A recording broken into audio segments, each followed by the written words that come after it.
pledge allegiance to the flag of the United States of America and to the republic for which it stands, one nation, under God, indivisible, with liberty and justice for all. Thank you and welcome to our school committee meeting of Monday, November 18th, 2019. This is your notice that this meeting is being electronically recorded. We're going to start tonight with something we do a few times each year with the help of Ms. Casey in the art department in recognizing many of our students for artwork that they have done throughout the year and then lending their work to us so we can decorate our room with works of our students. So it's always a fun time and a nice way to recognize our students for work well done. So I want to congratulate all the students whose work is here and who will be receiving a certificate.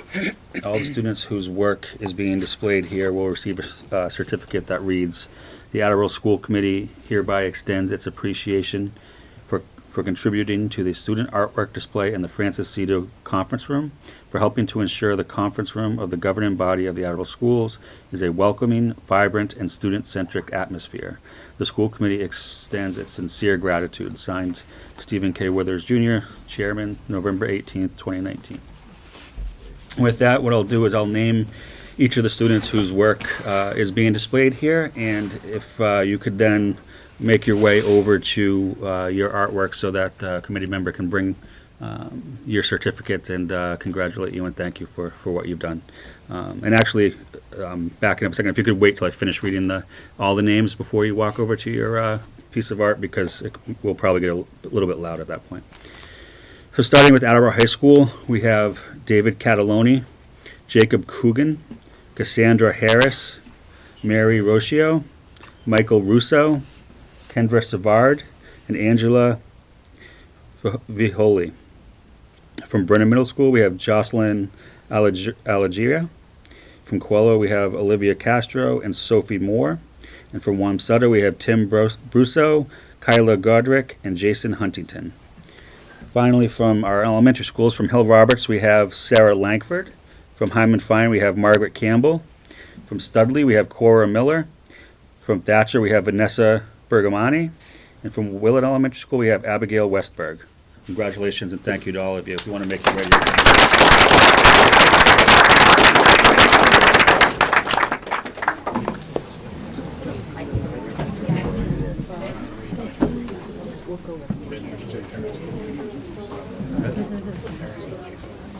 Yeah, and for parents, if you want to come and take pictures, please feel free. Yep.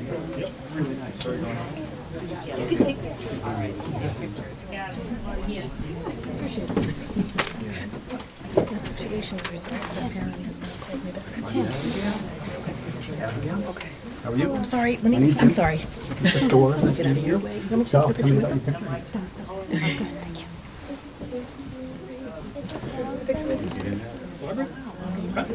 Thank you very much for letting us use your artwork. Really appreciate it. Sorry. This is for you. Your daughter has the giraffe. Right on. Step in a little bit closer. And you? Step in a second. Sure. Thank you. Hold that thing. Any big weight dog? Yeah, we're gonna do it. Let's do it right. There you go. There you go. Thank you. And then I Frame that.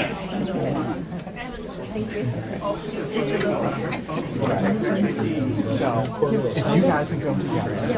We don't know what we're doing. Yes, yeah, and then I'll do family. But did she give from her perspective what the point of the visit is? Did you? She asked you what the point was, you gave an answer, she didn't say what she did. Exactly it. That's exactly it. She said, why don't you go online and read the reports that they've done? Always prepare yourself. No problem. Do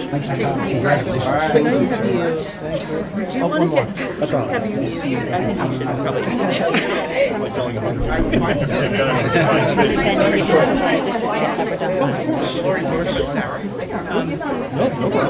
I'm not backed up. departments for them to read. Great. Well, thank you very much for sharing your artwork with us. Really appreciate it. Record keeping in the area, and they're not getting that. There's a young lady over there. You got one? And then Mrs. I'll take one with your phone. Right? And you are.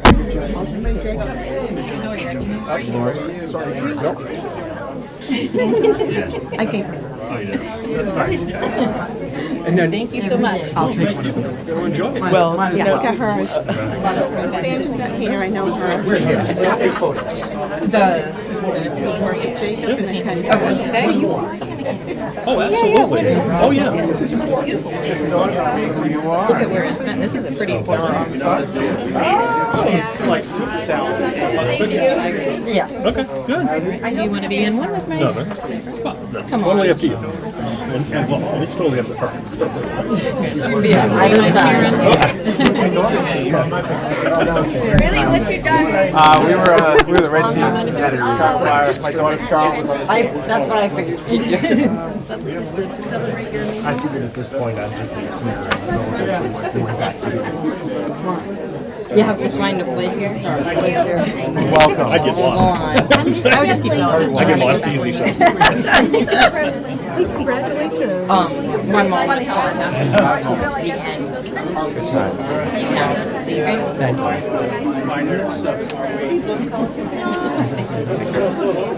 Thank you. I'm so sorry. So hopefully the new. I have no clue. Hey, how are you? I went to.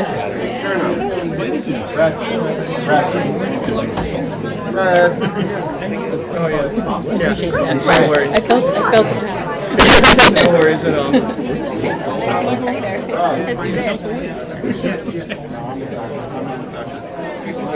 All right.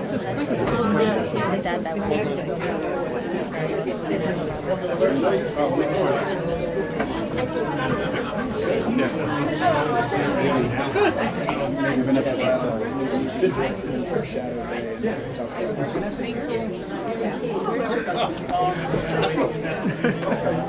Much more fun to be trapped. Before we're done, we can jump up near a picture and have photos and whatever, but I'll give this to you for now. Okay, great.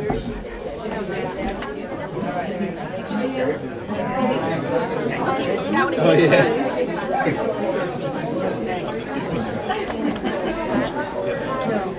No, not today. Thank you. It's on Monday, yeah.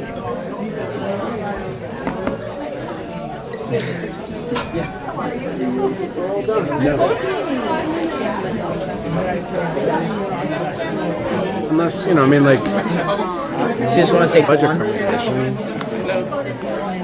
She just want to say one. So then let's have it. I don't mind doing it. Just feel bad if we drag people in. Or something, you know, not just if we got work to do, might as well play it. Quickly train a 5-year electric mechanic. It'll be one. Yeah. Born here. Hey, should we have that conversation? That's right. Well, why would we have that conversation with us? Do you need those job descriptions?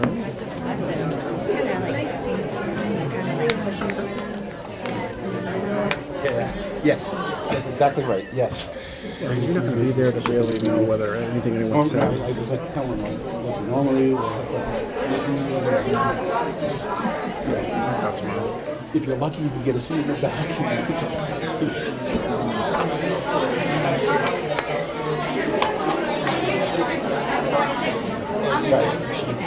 Really only 2 things.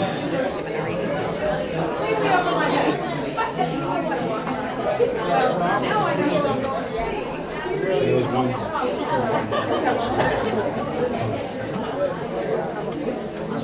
Happy to show up in the next.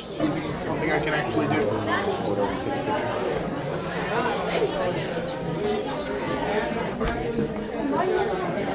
picture. Yeah.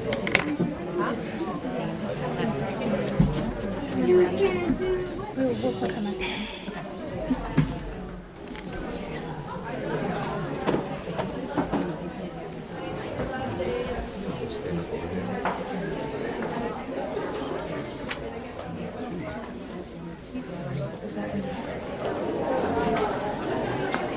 No Quinton? Usually text me. Standing room only. Slacking. Yeah. It's like senioritis. Yeah, I mean, he's got two more, you know. And we all head out on the 9th. That? Bid our farewells the right way.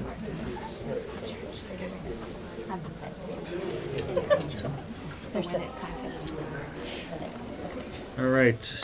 Thank you, everyone, and thank you again to the students and their families, and to Mrs. Casey for coordinating these for us several times a year. And Ms. Scales, who's been the school committee liaison. I just want to say a special thank you to Sue. I think we've been doing it for 6 years. I think we were just trying to think. So this will be my last one, and I truly enjoy working with you and just seeing all the hard work you put into it. So thank you. Next on our agenda tonight, we have our spotlight event, which is a discussion of the recently completed STEM week, or is it STEAM week? Oh, I know because I have a 5th grader, so I thought it was Yes. STEAM, yes. And I do get asked that a lot, if it's STEM or if it's STEAM. And we do feel strongly about keeping that A in there because it's more than just making things look nice, adding fancy colors or glitter to a project. It's more about the creativity, the brainstorming of solutions, the communications that comes with art. So we definitely integrate art into all our STEM, making it STEAM. It does go back and forth. Massachusetts calls it STEM Week, but Attleboro calls it STEAM Week, so we've modified that. Thank you for, I was wondering how I could fit that in there, especially after the art presentations. So what is STEAM Week? And this is the 2nd year. It's now an official week designated by the Executive Office of Education for Massachusetts and the STEM Advisory Council. And their goal is to have a week where kids start to see themselves in STEM education and careers. So how can we highlight that and make it a priority in Massachusetts? So that's the goal of the week through their eyes. This year, what was different is we partnered with a company called I2 Learning. Never heard of them before, but they've been a godsend for our district, I feel. They're a nonprofit organization. There's an office in Boston. There's one in New York. There's only 10 people in this company right now. And they have targeted public schools to work with. They started off as a summer camp. And the kids were enjoying it so much, and the parents were enjoying it so much, and they said, can't we do this in school? So they tried getting sponsors, and we are actually their 2nd year. They started with Boston, a school in Boston last year, and now this year they've brought it out to a few different districts in Massachusetts. Their goal is to get through every middle school in Massachusetts. And they have programs all over the country. So what makes their curriculum so unique? They have transformed classrooms into 21st century STEM learning labs for 1 week. It is all day. Every day the kids do not go to math class, ELA class, social studies. It is all integrated throughout the week of one problem that they're really trying to solve. It's standards-based. They map it to the Massachusetts frameworks. They have supplied all materials to all our middle schools, all 4 grades. That has been huge. You'll be able to see soon, in a few minutes, all the types of materials that they've provided, with the understanding that next year they'll replenish whatever was used this time, whatever was consumed, and if people want to do it again, then we feel like the kids are very excited about it, that they'll replenish so that it can continue on. And another key to this was they provided all of the teacher professional development, because that wouldn't have happened just by saying do this and handing people a book or a manual or something. So we actually had the PD. So a year ago in the spring, we went to every middle school and talked to the teachers and grade level groups and said, will you give up a week of your classes to do this? Will you give up your week of ELA, social studies, and your in your classrooms, will you come together, do a 2-day training in the summer, and try this out? And all 3 schools said yes. So that was really nice. So August 14th and 15th, we spent 2 full days at Brennan Middle School with I2 Learning teachers, and we went through the whole programs for 5th grade, 6th grade, 7th grade, and 8th grade. 90 middle school teachers from Attleboro participated. That's really nice. At beginning of October, all the boxes started coming into the 3 schools. Boxes and boxes. They must have gotten Nearly 100. 100 boxes. We've never seen such science materials in our middle schools. It was awesome. So, and then October 21st through the 25th began our STEAM week at 8 o'clock in the morning that Monday morning. 5 full days of teachers and students working in teams to solve real-world problems in a classroom where hands-on experimentation, critical thinking, and collaboration were used to engage the students. Starting in August, we wanted to get the full Dave Angel from AACS, who's here tonight, went to the schools and got some footage for us so that we could put together a little snippet of what it looked like during this week and in August with the teachers. So.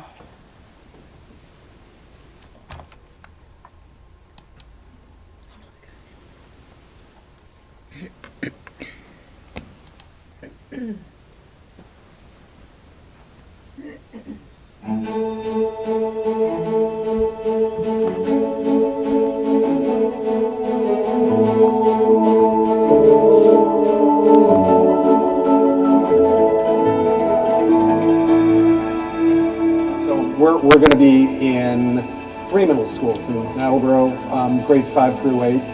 But then also, we're training, we've got almost 100 teachers at this training. So Attleboro, the Brennan Middle School here is served as a training hub. So we've brought teachers in from probably another 12 districts. We think all of our courses can be taught by a good middle school teacher. So only about 1/3 of the teachers who we train self-identify as math or science teachers. We train ELA teachers and Spanish teachers and special education teachers. The program's fully inclusive. They are literally doing what their students are going to do. They're very, very hands-on. The students will work in small teams in all of the classes. And at the heart of the engineering design process is you're going to fail. You're going to make mistakes. And as long as you're willing to learn from those mistakes so that the next attempt, the next iteration is informed by what didn't go according to plan and is closer to what you had in mind, then we think that that's pretty powerful learning. So it's a hang mobile, and we were inspired by Alexander Calder to make a hang mobile, and it's Halloween themed. So we have like flying bats, we have witches, Frankenstein, some little hanging ghosts, fake cobwebs, spiders, and we have some dowels for like support in order to make this 3D mobile. So we had to try to make it like even sort of on the sides, so that way like not one side was too heavy and you'd be like dangling. Though we did try to get like the 3D effect, which I think we did accomplish, like since it's a 3D haunted house. We enjoyed it like a lot, like working as a team and everything. And we had a fun time in making it, like making designs and stuff. We had a few laughs here and there, and we like had specific like parts, like roles for each of us. And we all, in the end, we all did it, worked out good, and we accomplished what we were trying to make. So we made a mobile stable by Alexander Calder. This part of it is called stable, and this is a mobile. The mobile balances on this hook. We made ours based off of dead fish. I don't know why it was dead. And it balances and it slightly moves. By not being touched, it just moves with the air forces that go around it. It's really fun to work on this stuff because it's like a break from school and we just get to do fun stuff all week. But it's not just fun, it's educational while being fun. Okay, so basically we made a prototype, Like cast. we made a prototype of a knee, and we had to make a cast for it. So these are both cardboard tubes, and the cardboard tubes acts as both part of the leg. So this is like the lower part of your leg, and this is like the upper part of your leg. And over here was supposed to be the hip, and down here was supposed to be like the ankle. So it's like where your thigh and your calf is. Yeah. So we connected them with an elastic and like brass pins on both sides. And then the kneecap is just a metal pin cap, like it's a metal cover. And then underneath we put a sponge so that it bends like that to act like a knee. And then there's a ping pong ball inside of the two cardboard pieces, so That's like that joint. And so this is just supposed to represent like the knee and like how the where it's like it bends. And then this is supposed to be a cast for the knee, and like the knee was supposed to be sprang, so like the ligaments and like the muscles in the knee were stretched out, and you needed to keep them together so that it would heal faster. our grades didn't connect sculptures. Yesterday, we rotated through classes. Yesterday we did mobiles, and today we're doing marble tracks.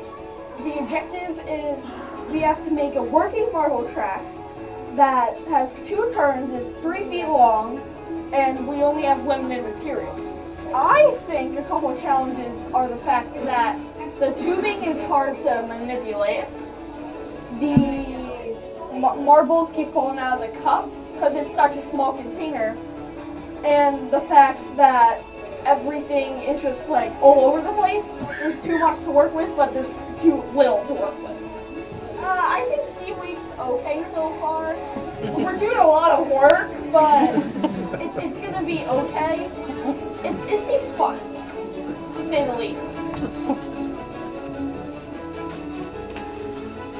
We're making a beaver dam, which we used sand, popsicle sticks from people's backyards, and rocks from the dirt in some people's backyards and forests near people's house. And we used a plastic container. We cut it. Our teachers cut it in half, and we made the plastic container the water where the water would be, and we made the beaver dam on the other half of rocks. And we were talking about how beavers can also be like ecosystem engineers when building dams for themselves in their environment. And when we were done making our dams, we filled it with water to see just how the beavers do it with their dams and holding back the water and surviving in their dams. And I thought it was really fun and creative. I just think it's a good concept because I know that some people don't like the social studies and that stuff, and they like to have a break from that and do other types of projects. So I just think that it's a good idea to get people happier to be in school and happier to learn in different ways in school.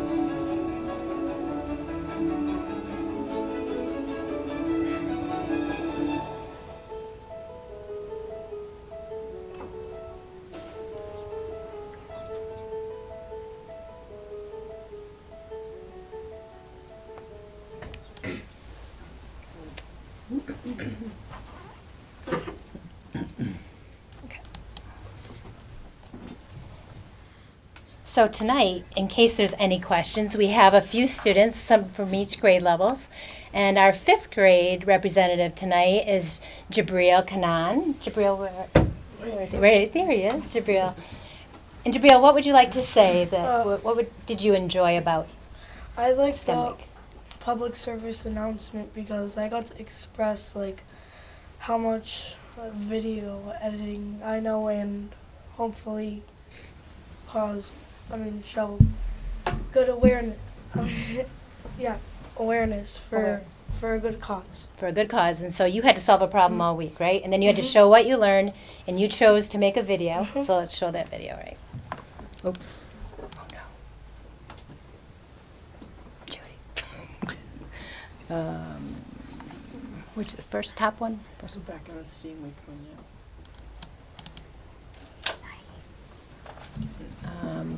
I had it right. So, excuse me. Let me get it back to where. There. Okay.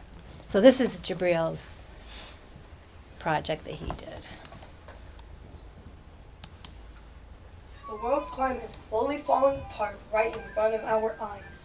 Loon Lake is just one of many areas affected by the declining quality of our nature on the earth.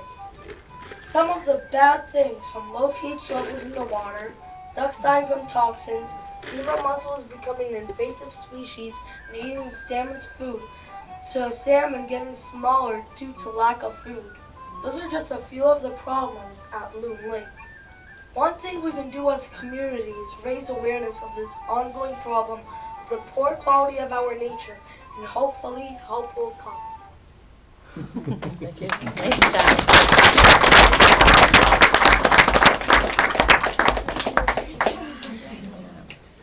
Nice job. Thank you, Jabril. And for lunar colonies surviving on the moon, we have Sophie Moore. Sophie,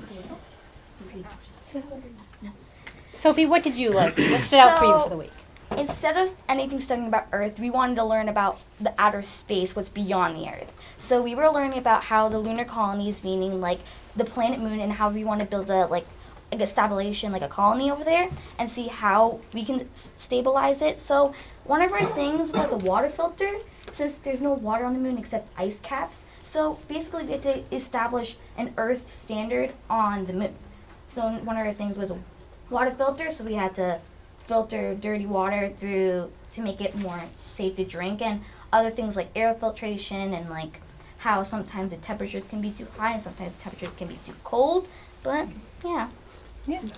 When I approached Sophie, I said, "Do you still have your filters?" She said, "I don't, but I know how to make our water filters really well now." So she just pulled it, made her own water filter now. So nice job. Thank you, Sophie. And Ryan Stone, Adriana Walker from Brennan. Girls, and I have some of your projects here. What did you like about STEAM Week? My favorite part about STEAM Week was when we got to make our marble ramp, because it was probably the fun point of this, because all the other ones were like the hard ones, but this one was like the really easy one that you got to get more hands on than any other one. And what are these? These are our magnet sculptures that we made in our ELA class. It's basically we have to sort of move the magnet through the tube to make our scenery. So for this one, we have this star on top of the Christmas tree. Show them. Show that too. When I was at Brennan and I met Adriana, she was showing me all of these different sculptures, and she said, "Not one of these is mine. I just love them all." So I said, "You're coming to school committee." And anything? Oh, you want to try the marble drop? Yeah. Is it going to work? It should. Nice job. Nice job. Did it work the first time? Yes. Oh. Yeah. Okay, all right. I should have tested that one out before, but. Yep. We got to work. You got it to work, but you had to try Yeah, multiple. Oh, okay, good. Because Yes. either the tube piping at the top was too small, or like it didn't fit right for the tin pans on it. Yep. So. And then we also had to try to connect this, because these were just two individual things, and we had to cut it in half. So that was probably the hardest part. Yeah. Working in materials. Nice job, girls. Thank you.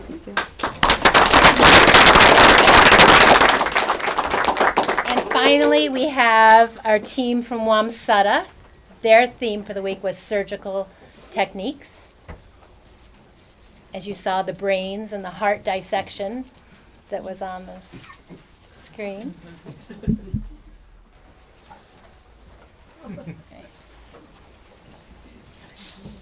They all had hats tonight. Only one would wear it. Good job, Paige. Okay, so for STEM week, we pretended to be ER doctors, and the EMT brought in a 13-year-old girl who was complaining about some painful hip and hand swelling and some fogginess and dizziness, which caused her to fall off of a stool and caused her to get a cut on her scalp. And throughout the week, it was revealed that these were all symptoms of sickle cell disease, which is a genetic disorder that is passed down through your parents, and it causes your red blood cells to be sickle shaped instead of like a donut shape, and it clogs up your blood vessels and your veins and your arteries, stopping like things like oxygen from going throughout your body. And I personally loved STEAM week because I'm so fascinated in anatomy, and I thought that it was a very cool experience to learn something so advanced in the medical world. I liked STEAM week because it was a nice break from normal classes, and it was cool to relate the anatomy that we had been learning to real life situations. My favorite activity was when we did the DNA isolation, and we did this because sickle cell anemia is caused by one switch in your DNA that can be inherited by your parents, and I thought it was a very cool way to learn about DNA and to be able to see millions of strands of your own DNA. So my favorite part was, as you saw in the video, the knee and the knee brace. So our patient had fallen off a stool and injured her knee. So we got to learn about the different parts of the knee and build our own like working and moving knee with materials given to us. We then had to make a brace out of these straws, these wood pieces, and pipe cleaners to support the knee while the patient recovered from her injury. To test how sturdy it was, we just took a science book, put it between two tables, and rested the science book on top of it to make sure that it didn't bend or move. It seemed pretty easy to me at first, and I was kind of like, well, like, what's the point of this? And then we started doing it, and it was not easy. It was pretty hard. But working through the challenges and finally succeeding was worth it. So because our patient had a cut on her scalp, we had to learn how to suture. So as a person who like has some experience with sewing, I thought, oh, this is going to be really simple. You're just like sewing like this piece of fake skin. But it actually turned out to be really, really difficult, and it got easier as it went along. But like anatomy is one of my favorite subjects, and to see it like collide with my hobby of sewing was really, really interesting. So before coming into STEM week, I really liked the topic of anatomy, and when Miss Ramos said that we were going to do a STEM week thing dissecting brains and hearts, I was really, really engaged in like what we were going to do. So I was excited to see like if you could see the different chambers of the heart, like all the ventricles and the atria and all the valves. And I was actually very surprised how you could easily see and put your finger inside, like how the blood travels through your heart and like pumps out to your body. It was just such a cool experience, and I would do it again any day. Nice. So overall, I would say that the majority of us really liked STEM week, and not just us, but probably the teachers as well, because they obviously aren't all science teachers, so it wasn't just a learning experience for us, but a learning experience for the teachers also. And we all really enjoyed how we learned about anatomy before we did STEM week, because it helped us like point out different parts of the heart and brain when we dissected it, so that was very helpful. That's true. Good job.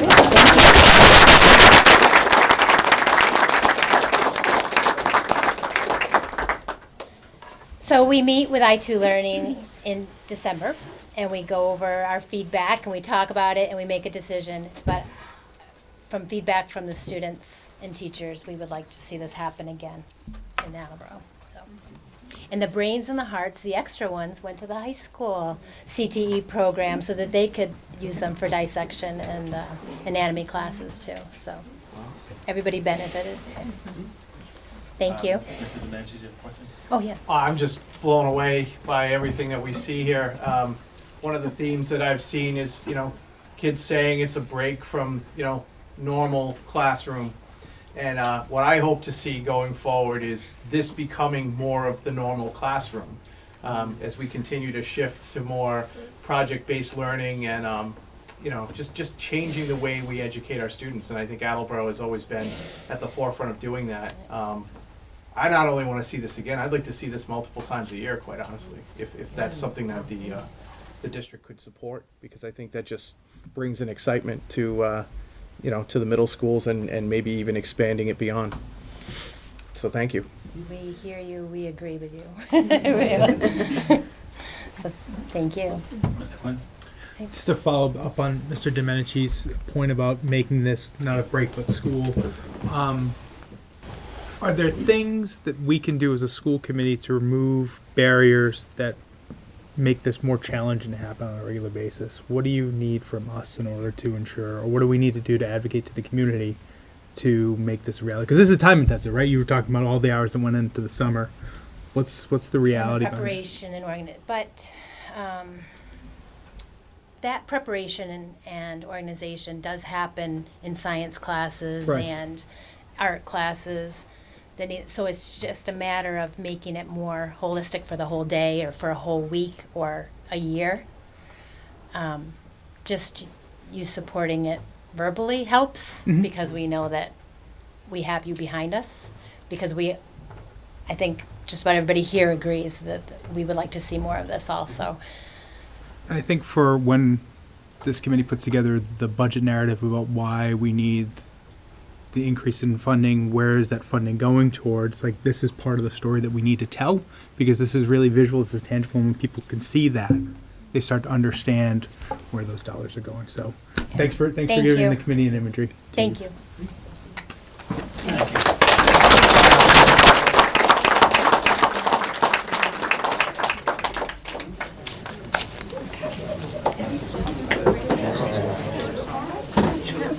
Is this Ryan? Turn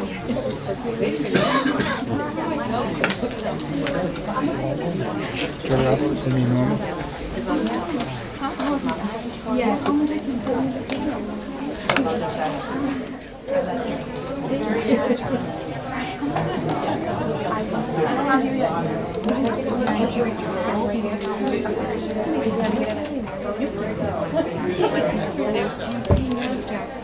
Perfect, thank you.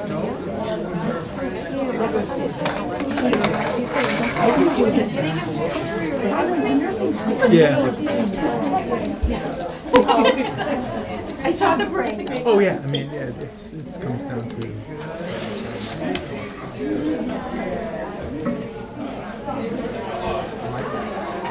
All right, next on our agenda, we have our Student Advisory Council update. William, I'll turn it over to you. To start, we have our SEC shoutouts. Our cheer team won first place at Hawkmox and regionals. They will be going to states this weekend. Hopefully they win that. Marching band won gold medal at the NESPA competition, and Mrs. Reed won the first story slam held at Attleboro High School.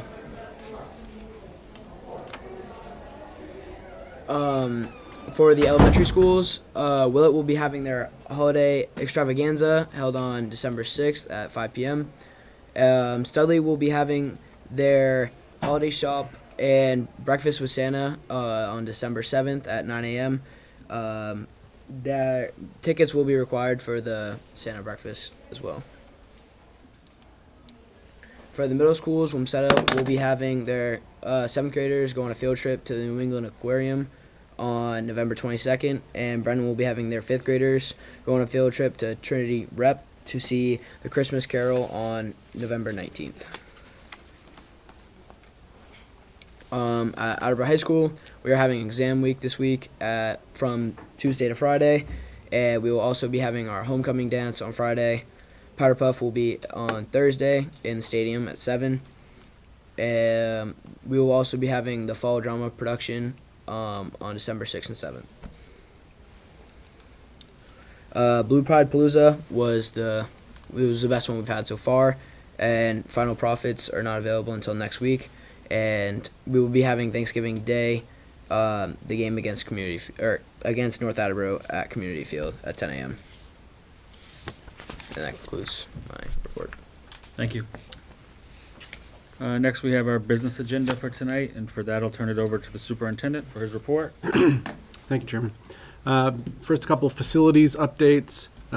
As I mentioned in the Friday update, we had a pretty serious system failure at Hill Roberts. The part is on order. We expect that work to be started by the end of this week. and we expect the project to be completed by Thanksgiving. But it was pretty fortunate that it happened early in the season when the temperatures were mild enough that we were able to patch things together long enough to get it done. I consider us fortunate that it wasn't more disruptive than it could have been, because, again, it wasn't just one part of the heating system that failed. 3 separate parts all failed as part of the situation there. So believe we're on track to get that repaired.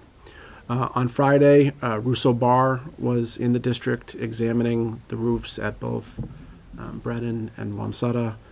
We hope to hear from them after Thanksgiving as to how much it will really cost to fix our roofing problems on those 2 schools. So they've been in the district, they've taken a good look, and we will hope to be reporting to you what their findings were after the holiday.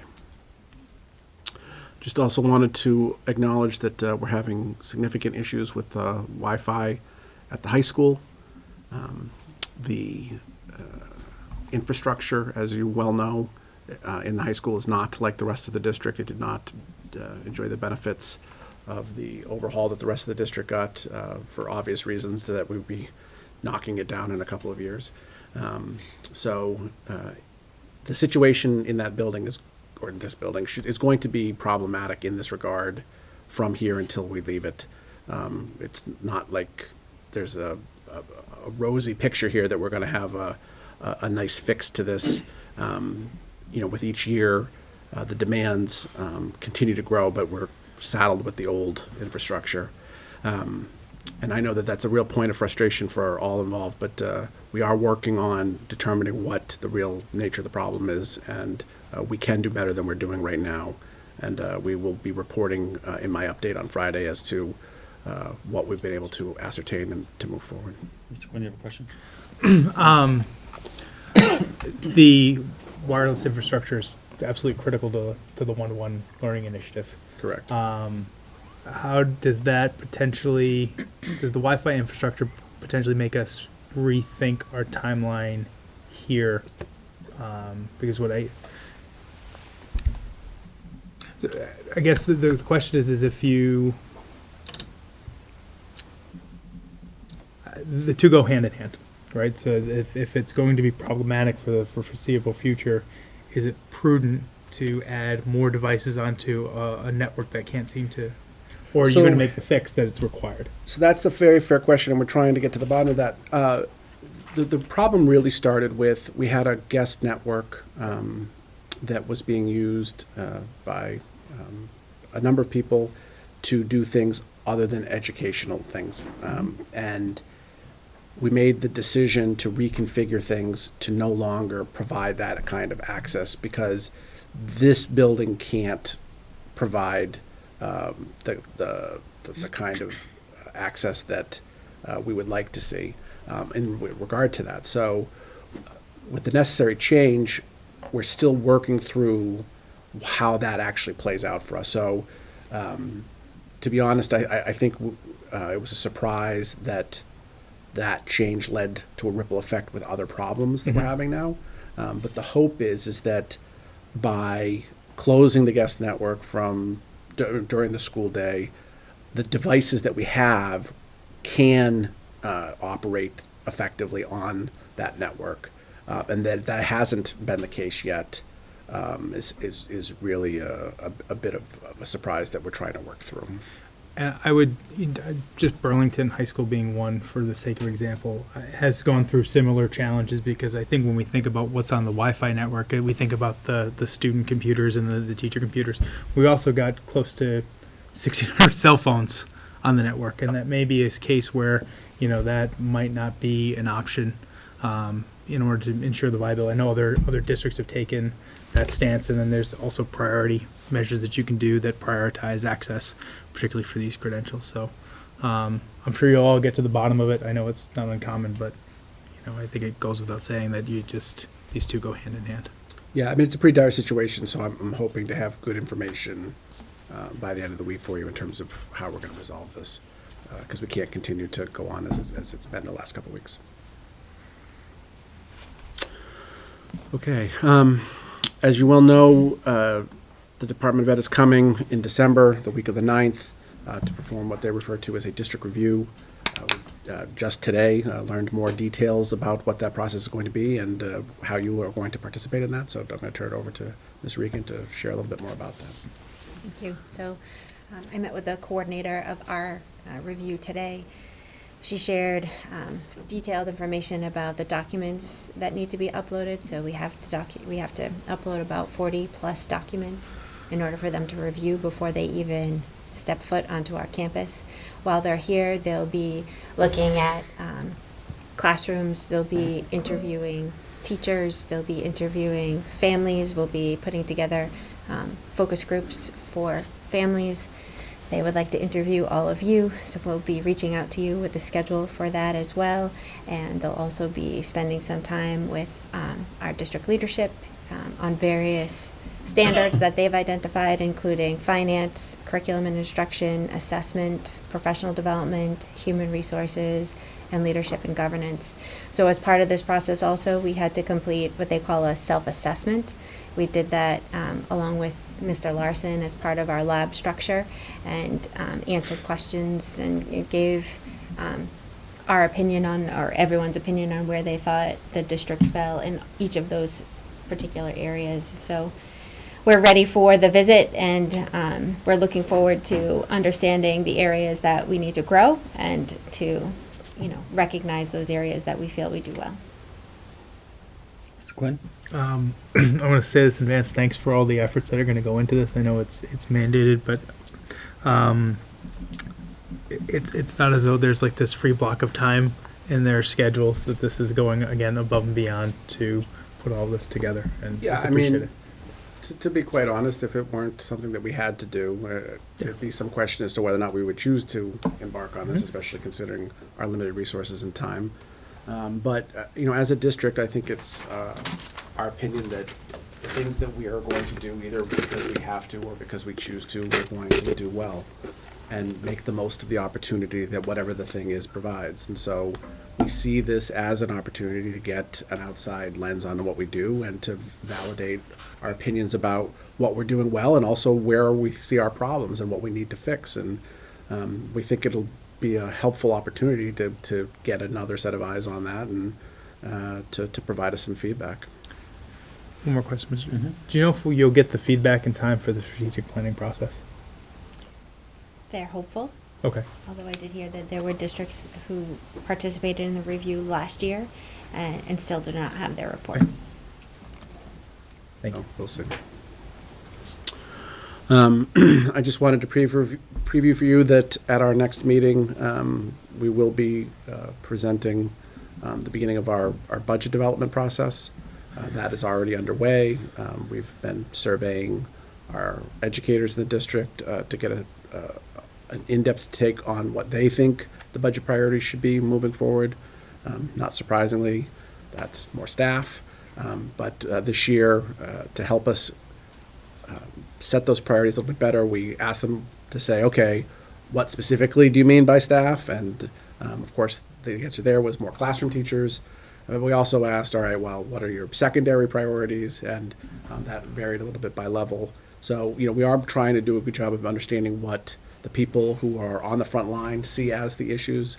We're not surprised, but are glad that their responses to those questions match our own perceptions. That certainly makes coming to conclusions about what to do a little bit easier. And I think that this year in particular is an important one for us because we are hopeful that the Student Opportunities Act is going to pass, and that we're going to see the first year's worth of funds coming into the district. I want to warn everybody that it's, when you look at the amount of money that the Student Opportunity Act is likely to bring us, it's, a share of the deficit that we've identified. It's not the full amount.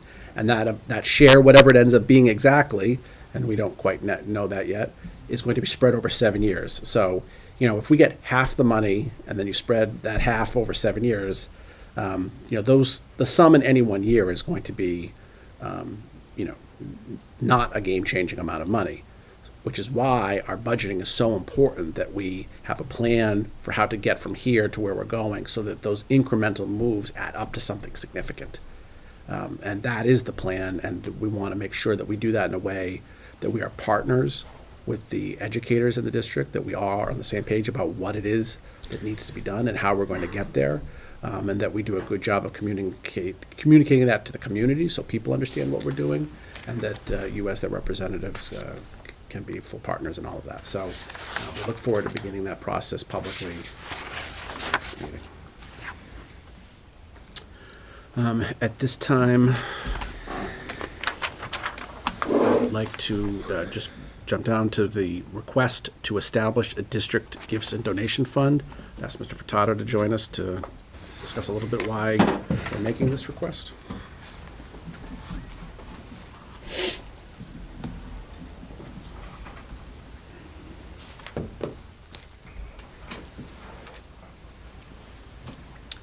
Good evening. As the district has gotten more active in community outreach and partnering with members of the community, we have found that we're getting very modest funding opportunities that are tied to kind of district level initiatives. And when that happens, we have no avenue to use those funds at the district level. There's no account like this currently. What we have been doing, and I'll use, say, ST Math as an example, is taking the funds and distributing them across schools where we believe the activity is going to take place, and making estimates as to what the cost will be. And, you know, usually we're pretty good, but sometimes we're not. So we felt that it would be both helpful and probably more transparent in how we use the funds if we were able to establish a district level donation account to be used as would be appropriate for district gifts from outside sources. Mrs. Scales? So we currently have the Educational Trust Fund set We up? do. Okay, so you're separate from that? Yes. So this fund, again, we're starting a social emotional initiative. We're getting all kinds of potential sources of funds for that. That's not specific to a school, and that is specific to a particular use. So the foundation wouldn't necessarily be an appropriate avenue for that. Plus, accessing the foundation funds would be a much more involved process than this would be. Mrs. Storrs? Thank you, Mr. Chairman. So any funds that would come in and go into that fund would be approved through the gifts and donations line? How about Be approved expenditure? by the committee. Right, okay, so what about expenditure of Yep. those funds? Again, what we've been running into are, it's directed. So like I just said, so for social emotional learning, we wouldn't go buy bats or books. We'd be dedicating those funds for that purpose. So when the funds come in, there would be effectively sublines within Yes. within that, okay. For the designated purpose by the contributor. Mr. Quinn? I think this is a good move, and it brings back a conversation that we had as part of our last strategic plan about a district-wide nonprofit entity to accept outside funds. I know you're talking about small grants, but I also know from experience there are grants out there in which you would need an additional agency to kind of hold as the carryover before it could be transferred into your school district. Now maybe the Blue Pride Ambassadors Club could serve as that, but for like a district-wide, I think maybe it's time to revisit that conversation, about either if we don't have that structure already, and perhaps we do, I don't recall, but that would also streamline. It would be that I think a second important piece is if you're going to have a district-wide funds, if there are going to be agencies that are going to be able to provide grant funding to us that would go into that, having that other piece will make the district eligible for grants that they may not be as currently constructed. So. Mr. Larson? If, just kind of piggybacking on Mr. Stories' thought, if you had undesignated funds come in and went into this, what would you perceive to be the procedure to expense those? I mean, if they came in undesignated, they're undesignated, so Sure. but I would think that there would need to be some sort of, I don't know, procedure for that, I guess. Absolutely. So those expenditures, and it could be the case for any expenditure, because again, the committee meets every 2 weeks, so we wouldn't be having a situation where we're on fire and need an answer in 2 days. But committee approval for expenditures out of the gifts and donations would be appropriate. Mr. Geddes? I think I agree with Mr. Quinn. I do think this is a good idea, but I think it's important to note that it's not something that we can depend on budgetarily. Correct. That it's what would get put in there would be unpredictable, and as you said, for specific items. I just don't want it to be the case that people look at this fund as why aren't you putting more teachers in classrooms or anything like that. This is completely I separate. assume it would be budgeted at zero every year, and anything we got would be unexpected and would be spent for that purpose. Right. That is the nature of gifts and donations. Yeah, exactly. So we're not going to be adding anything to our bottom line budget number that would allow. No, you can't fund personnel out of it. You'd hold it as a result. Right. As a result. Okay. Yeah. It's just noteworthy that there have been PTO meetings, there have been school committee meetings where we've approved literally tens of thousands of dollars in PTO donations. In some cases, basic supplies this year were funded by PTO donations. I'm excited for this, but don't want it to be something that should be viewed as a general pot for us to tap into at any time. Yeah, I would just add that sometimes in our work with our partners as central office, there's things that people want to support us in providing for, and there's really no way for them to do that now, not a legitimate or transparent way for them to do it. So that either means that we have to play sort of an accounting game to move the money through the district, or we have to say it's just easier for them to do it themselves. This would provide us with a way that, we could do it and there would be clear oversight of it. Thank you. So just to, I guess, reiterate, I think hearing the point, this wouldn't be part of the annual budget. No. It would be a separate account. I think I just wanted to point that out. It would not be part of the budget. No, it would be it would not be. a separate account controlled in a separate way. And audited by an outside firm annually. Beautiful. All right, so you're looking for a motion from us to establish the district's gifts and donation fund? I'll accept the motion. So moved. Second. Any further discussion? All in favor? Aye. Anyone opposed? All right. Thank you very Motion much. passes, yeah. So then my last item for this evening are my goals, which you should have. In summary, my student learning goal is centered around culturally responsive teaching. My professional practice goal is around professional culture. And my district goal is around the creation of the next district strategy. Do we have any questions or comments on goals? Yeah, I did have. Mr. Storrs? Let me get my thoughts when I was reading this over the weekend. The professional practice goal. Yes. So the metrics were, just to go through it, principals goal setting, explicit culture work in various settings, principal messaging, feedback from building staffs, and this was the one, improve results in the school year 20 building surveys. What's that form? So last year we instituted a new principal survey. We had one previously, but it wasn't particularly yielding anything that was helpful. This June we administered the new one. It did yield results that were actionable. The principals spent the summer analyzing and reflecting on what the data told them. The the faculty were candid with what their concerns were, and each principal came up with a plan to address what they heard as the results of the survey, both at their first meeting on the first day of school, and then in a subsequent meeting that happened in September. And then I'm working with them on plans to continue that work through the year, and with the idea that we want to see progress in the areas that teachers identified as things that they wanted to see improved in principal performance. And, that's all part of the culture work.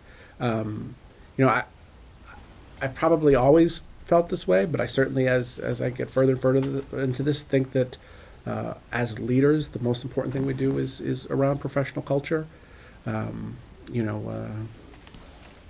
Mike Lombardi likes to talk about how in the settings that he talks about, and I think it applies to us as well, that culture trumps strategy, right? Strategy is a good thing to have. You need to have a strategy, but if you've got a good strategy and a bad culture, it doesn't matter how good your strategy is, it's not going to work. We are a people business.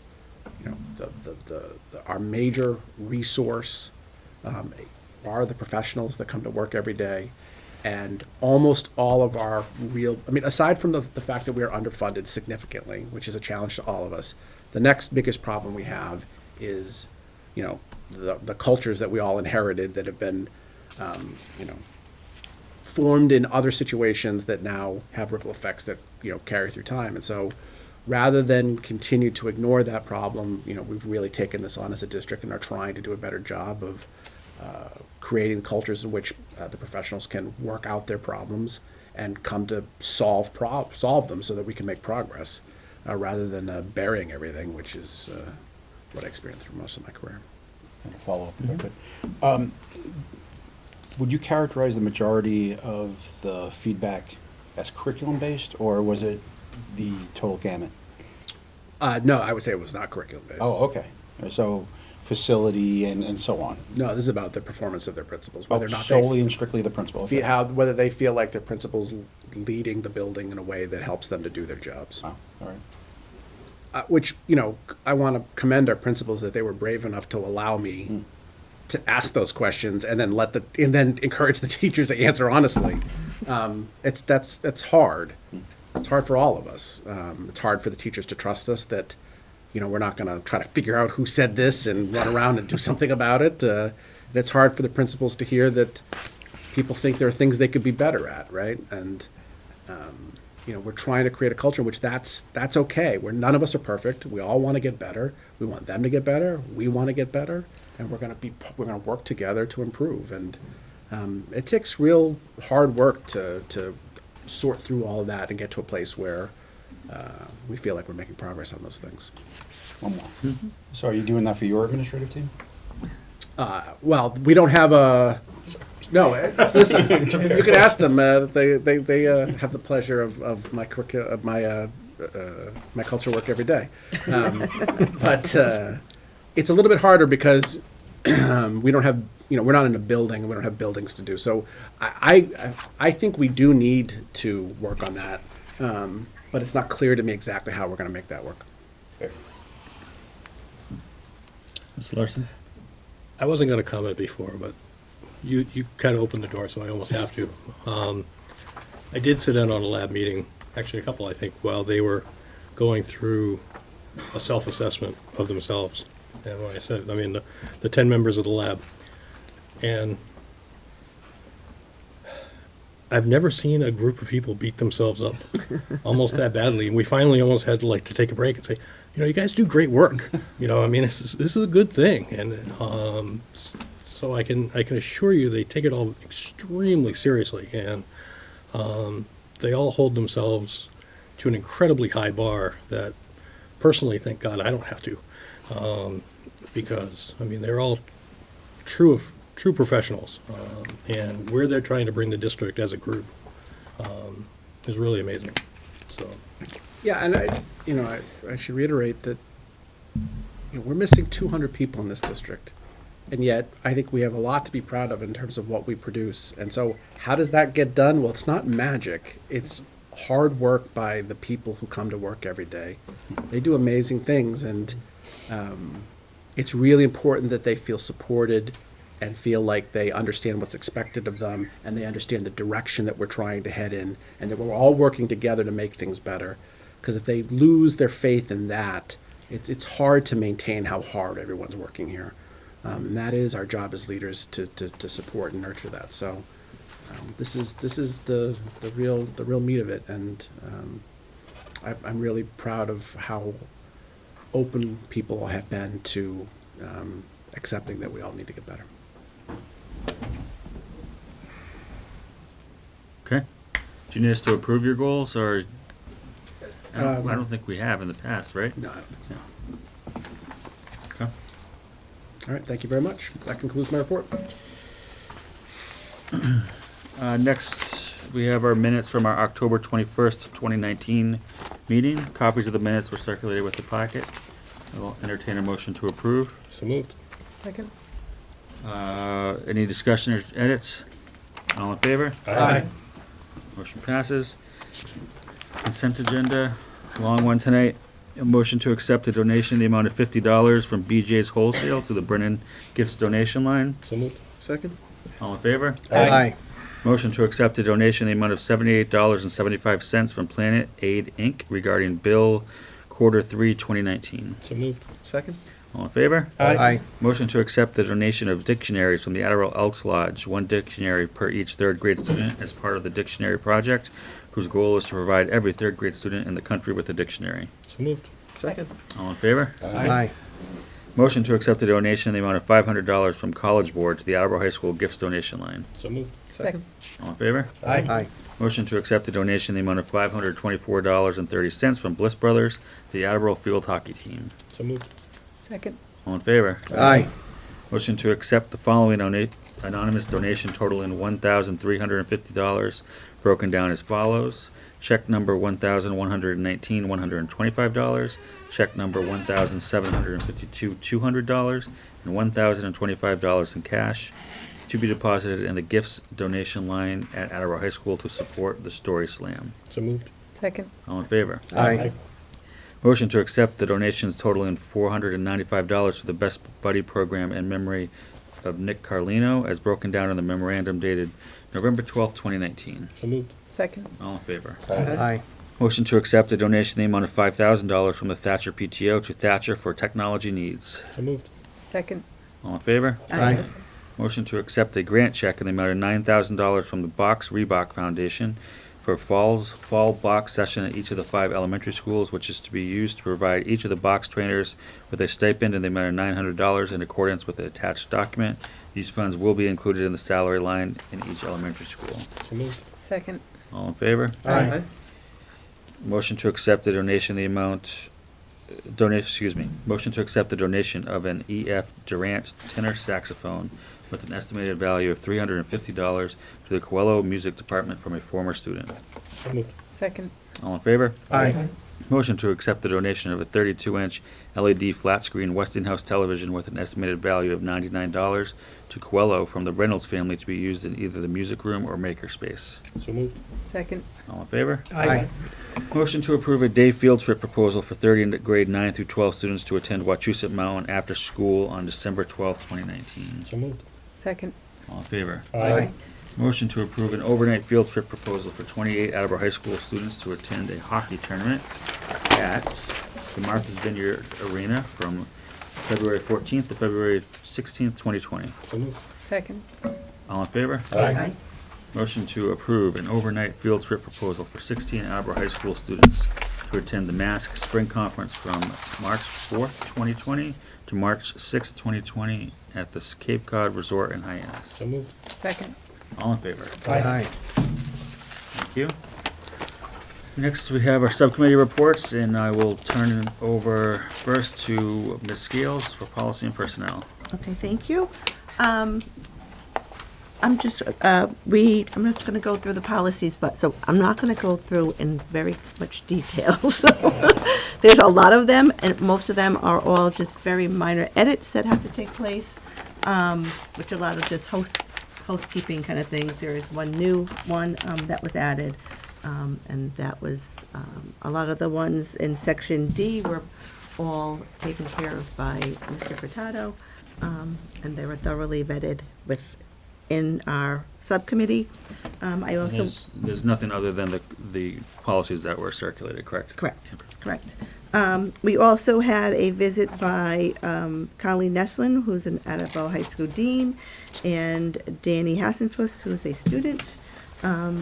They provided background on the process that was underway to review and update the discipline process at the high school and throughout the district. This undertaking has involved the input of the administration during Leadership Academy staff and students. The process is affiliated with the Be Heard grant. The administration would like to create a process that removes certain barriers that currently exist, and the goal is to update the current code of conduct in the student handbooks and discipline protocols. And a handout was given, and the administration will keep us updated on the process that's going on. It was a very informative presentation.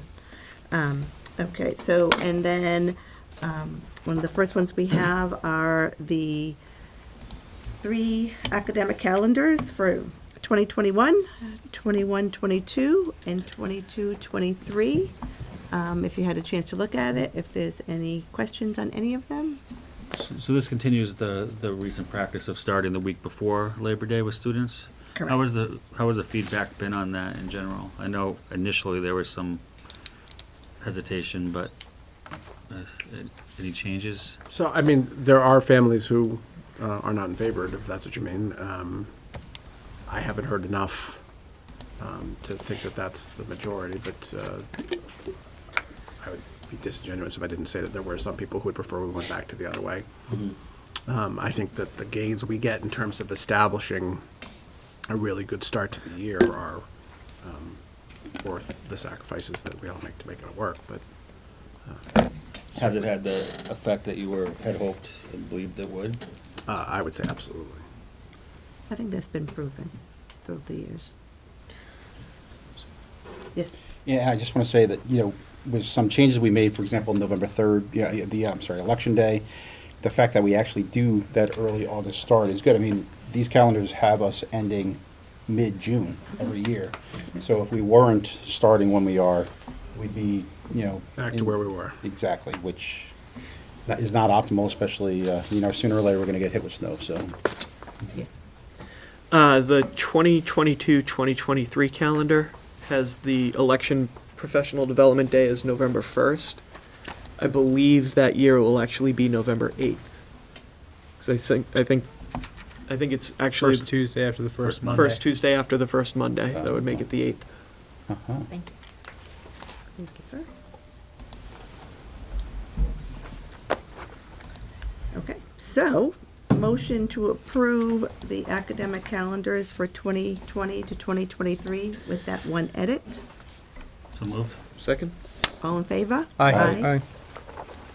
Motion passes. Okay, so I'm just gonna go through. Motion to approve policy EEA, school committee transportation as edited. So moved. Second.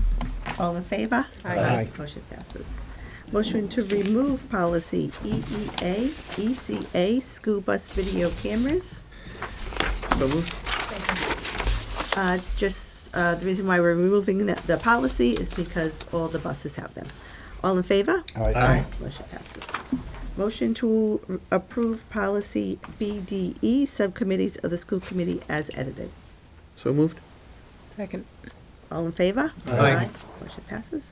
Motion to remove policy BDEE, jurisdictional responsibilities of the subcommittee of the school committee. So moved. Second. Comments? All in favor? Aye. Motion passes. Motion to approve the edits to policy BDF, advisory committees to the school committee. So moved. Second. All in favor? Aye. Motion passes. Motion to approve the edits to policy BDG, school committee. School attorney. School attorney. So moved. Second. All in favor? Aye. Motion passes. Motion to approve the edits to policy BE, school committee meetings to align with mask. So moved. Second. All in favor? Aye. Motion passes. Motion to approve the edits to policy BEC, executive sessions. So moved. Second. All in favor? Aye. Motion passes. Motion to approve the edits to policy BEDA, notification to school committee meetings. So moved. Second. Where am I? Okay. All in favor? Aye. Motion passes. Thank you, sir. Motion to approve the edits to policy BEDB, agenda format. So moved. Second. All in favor? Aye. Motion passes. Motion to approve the edits to policy exhibit BEDBE1, agenda format. So moved. Second. All in favor? Aye. Motion passes. Motion to approve the edits to policy BEDD, rules of order to align with mask. So moved. Second. All in favor? Aye. Motion passes. Motion to approve the edits to policy BEDD, rules of order to align with, no, I just did that one. Motion to approve the edits to policy BEDF, voting to method to align with mask. So moved. Second. All in favor? Aye. Passes. Motion to note the review date of policy BGE, policy dissemination. So moved. Second. All in favor? Aye. Motion passes. Motion to note the review date of policy BGF, suspension of policies. So moved. Second. All in favor? Aye. Passes. Motion to approve the edits to policy BHE, use of electronic messaging by school committee members. So moved. Second. All in favor? Aye. Motion passes. Motion to note the review date of policy BK, school committee membership. So moved. Second. All in favor? Aye. Motion passes. Motion to note the review date of policy DA, fiscal management goals. So moved. Second. All in favor? Aye. Motion passes. Motion to approve the edits to policy DB, annual budget. So moved. Second. All in favor? Aye. Passes. Motion to note the review date of policy DBC, budget deadlines and schedules. So moved. Second. All in favor? Aye. Motion passes.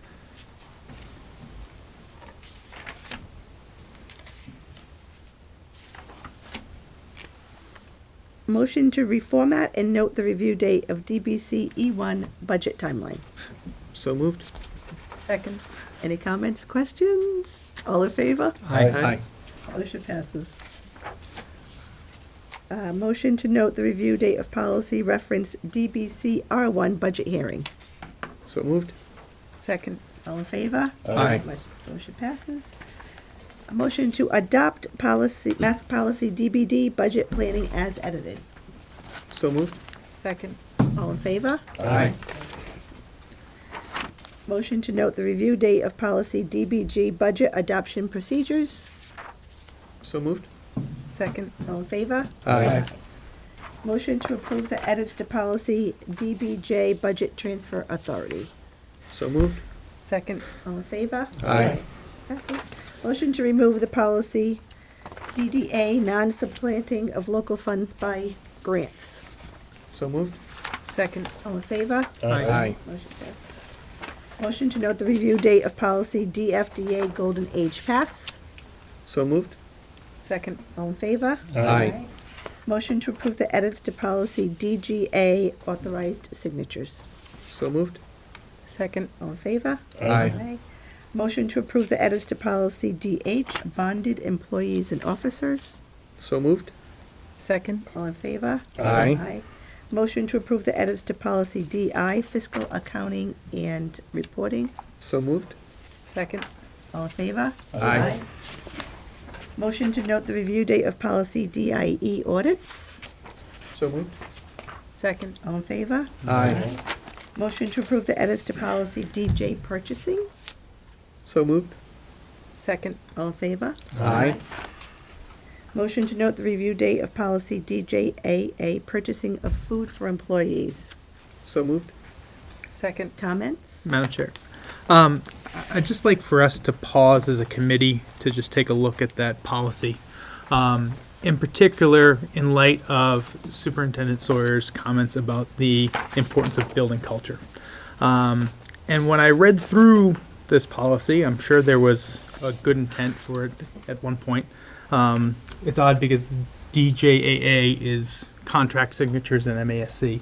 So I think this is a policy that's unique to Attleboro.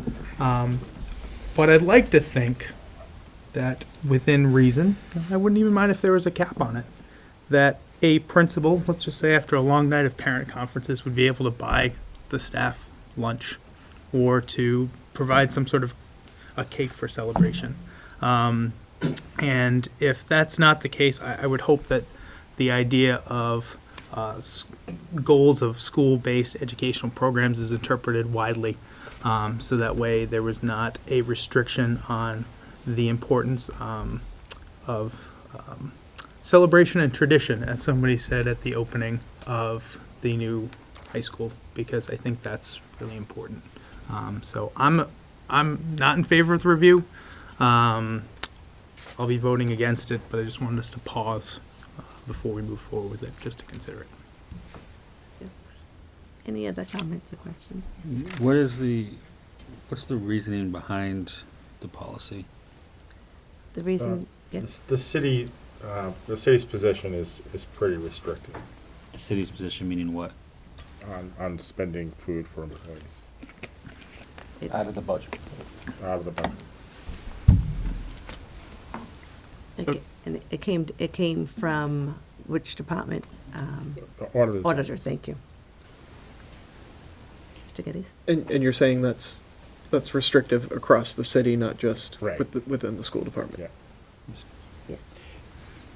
What I do understand, and tell me if I'm wrong, is most principals through their PTOs or other nonprofit-related organizations might have a line where they'd be able to do something like this. Yep.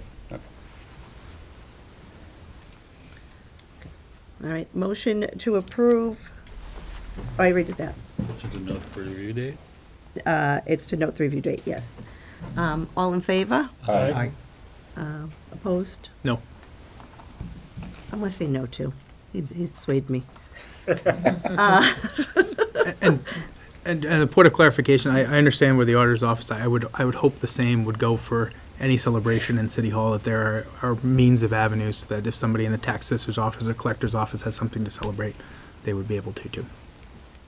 Any abstains? Okay, motion passes.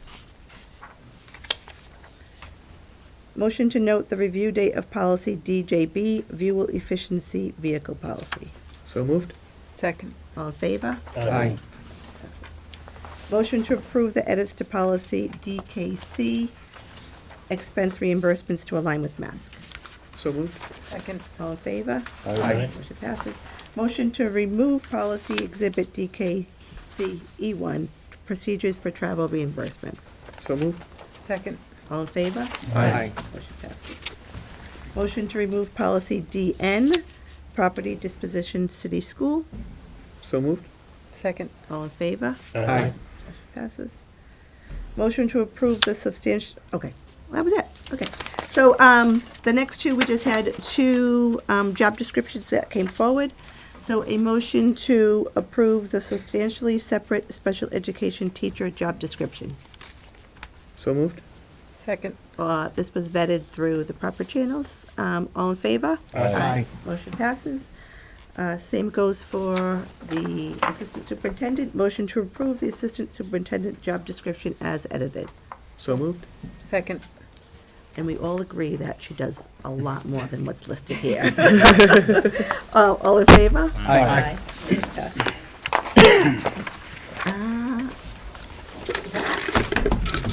My report. Thank you, Mrs. Scales. You're welcome. Next, we have finance and budget. Mr. Larson? Financial Budget Subcommittee met on November 6th. Mr. Furtado took us through the monthly budget reports. We're continuing to monitor the health insurance lines because they're showing we have an issue that we need to continue to watch. And a little farther into the year, we'll be able to predict a little bit closer as to where that's going to end, and we'll bring recommendations back to the full committee from the subcommittee. What do you mean by issue that we need to watch? Currently, we're over budget. Correct me where I'm wrong, but I mean, it's somewhere in the $50,000 to $100,000 range. And a lot of times within the budget, over the course of the year, there'll be some pluses and minuses. Right now, everything else looks pretty tight. So there aren't a lot of pluses there to offset the minus.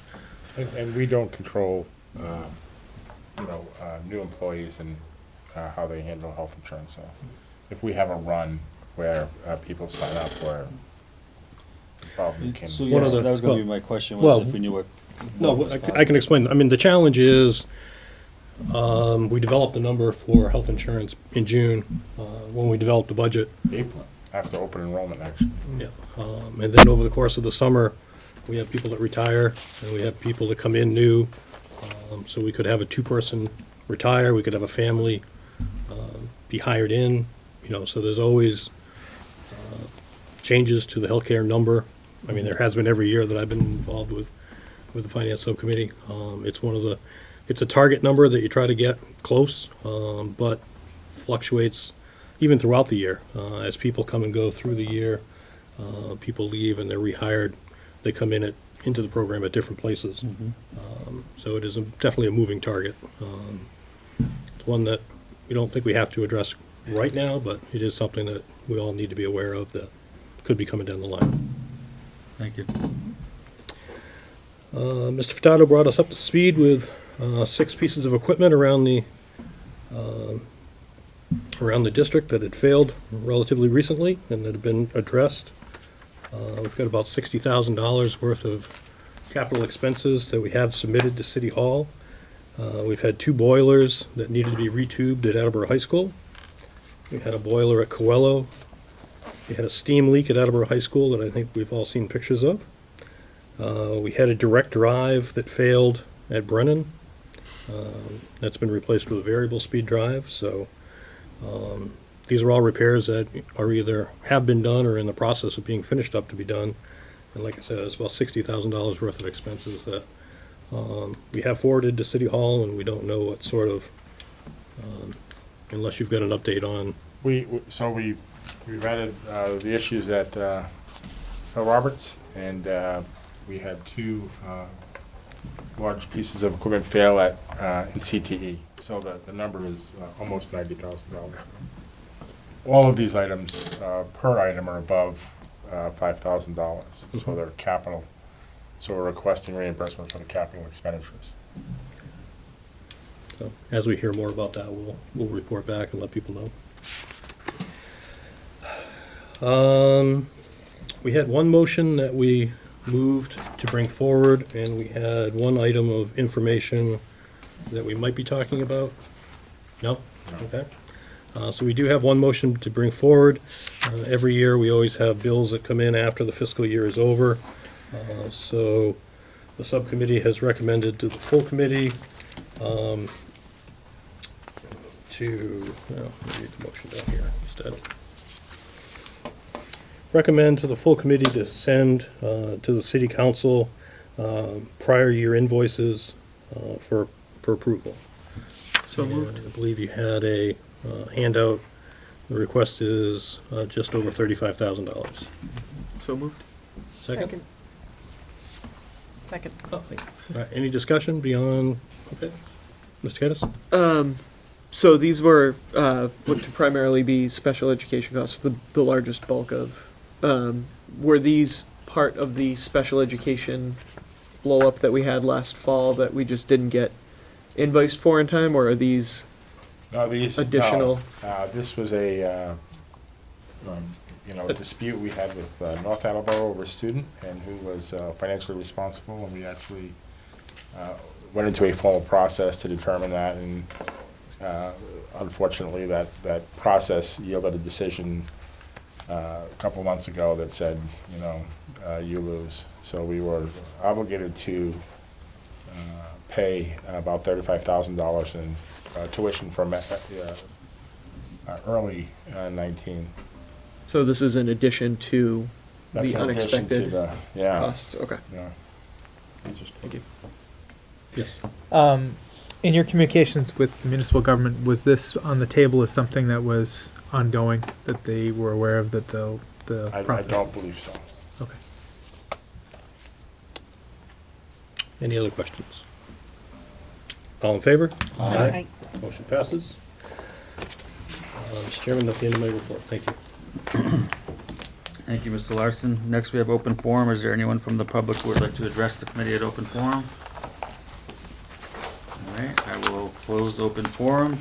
Does anyone else have any business tonight? Mr. Geddes? Sorry, the last PTO meeting to discuss the grade span alignment is happening tomorrow night at Hyman Fine, 6:30. I show up late to one, I get obsessed about the start time. So 6:30 tomorrow night at Hyman Fine. Please join us if you haven't had a chance to already, or reach up to any of us if you have any questions or concerns. Thank you. Thank you. All right, that being it, I'll entertain a motion to adjourn. So moved. Second. All in favor? Aye. Aye. Thank you.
Also that, you know, Oh, it's I healthy would to have been have here all another these. 2 years if it was.